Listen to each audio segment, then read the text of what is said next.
उस शहीद के बाप से पूछो उसकी अहमियत क्या है। जा यार की दर्ज देन लग पिया मैनू अपना कारोबार करन दे। ठीक है जी, ले लेते हैं हम। मैंने क्या देना है।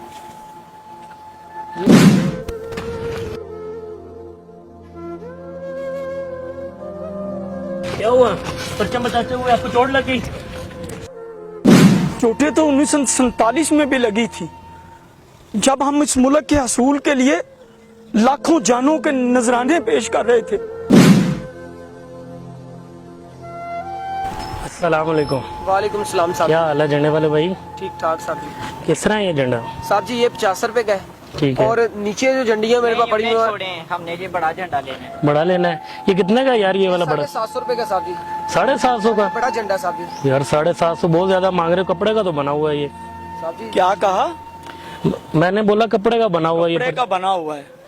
आपको पता है परचम कौमों की शिनाख्त होता है, और इस परचम की अहमियत पूछनी है तो उस बेटे से पूछो जिसका बाप सरहदों की हिफाजत करता हुआ जान की बाजी हार जाता है और शहीद हो जाता है। जब उसकी मैयत इस परचम में लपेट के घर भेजते हैं, उस बेटे से पूछो, उस शहीद के बाप से पूछो उसकी अहमियत क्या है। जा यार की दर्ज देन लग पिया मैनू अपना कारोबार करन दे।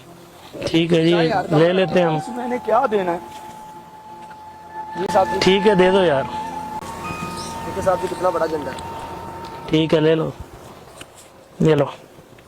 साहब जी खुले नहीं है। ठीक है, रख लो, कोई बात नहीं। साहब जी बहुत शुक्रिया, बड़ी मेहरबानी साहब जी। ओके जी, अल्लाह। बहुत मेहरबानी। अस्सलाम वालेकुम साहब जी। वालेकुम सलाम। परचम कहते हैं कपड़े का बना हुआ है। परचम कौमों की शान होती है, परचम कौमों की पहचान होती है। अगर आप अपने परचम की इज्जत नहीं करोगे तो दुनिया आपकी इज्जत कैसे करेगी। आजादी की कदर करें, और जंगों में यही परचम जब तक सर बुलंद रहता है, ऊंचा रहता है, तो उस वक्त तक पता चलता है कि फौज का मोराल बुलंद है, फौज हिम्मत में है। हमने इस परचम को बुलंद रखना है। हमने हाथ कटते हुए देखे लेकिन परचम को सरनगू नहीं होने दिया।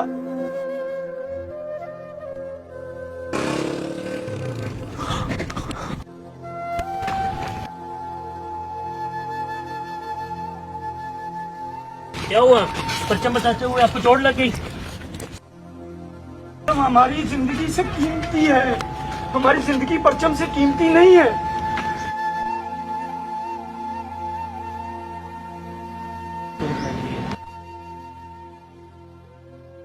तो बहुत ज्यादा जख्मी हो गए।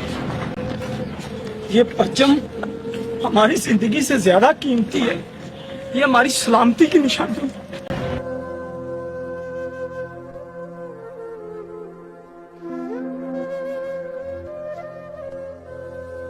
चलिए अंकल पानी पिए।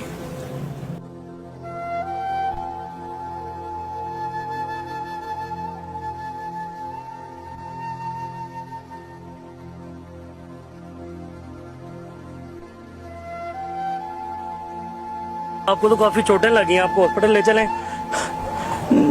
चोटें चोटें तो 1947 में भी लगी थी, जब हम इस मुल्क के हसूल के लिए लाखों जानों के नजराने पेश कर रहे थे। बेशुमार माओं के सामने उनके बच्चे नेजों और भालों में परो दिए गए, और बेशुमार बहनों के भाई उनकी आंखों के सामने ज़िबा कर दिए गए। चोटें तो उस वक्त भी लगी थी, लेकिन ये परचम हमें उस दिन की ना सिर्फ याद दिलाता है, बल्कि ये हमारे मुल्क की पहचान भी है। बेशुमार बूढ़े वालिदैन ने अपनी नौजवान बच्चियों की इस्मतें बचाने के लिए उन्हें अंधे कुओं में धक्के दे दिए।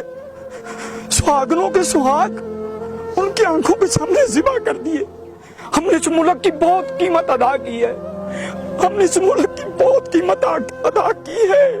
और ये आप कहते हैं परचम को बचाते हुए, जहां पे एक ट्रेन आती थी उसमें सिर्फ लाशें होती थी, ज़िबा कर दिए होते थे। माओ के लफ्ते जिगर, बुजुर्गों के सहारे सब गाजर मूली की तरह कट रहे थे। वो लोग, वो सिख, वो हिंदू जो बचपन में हमारे साथ खेलते खेलते बड़े हो गए थे, वही हमें ढूंढ ढूंढ के कत्ल कर रहे थे।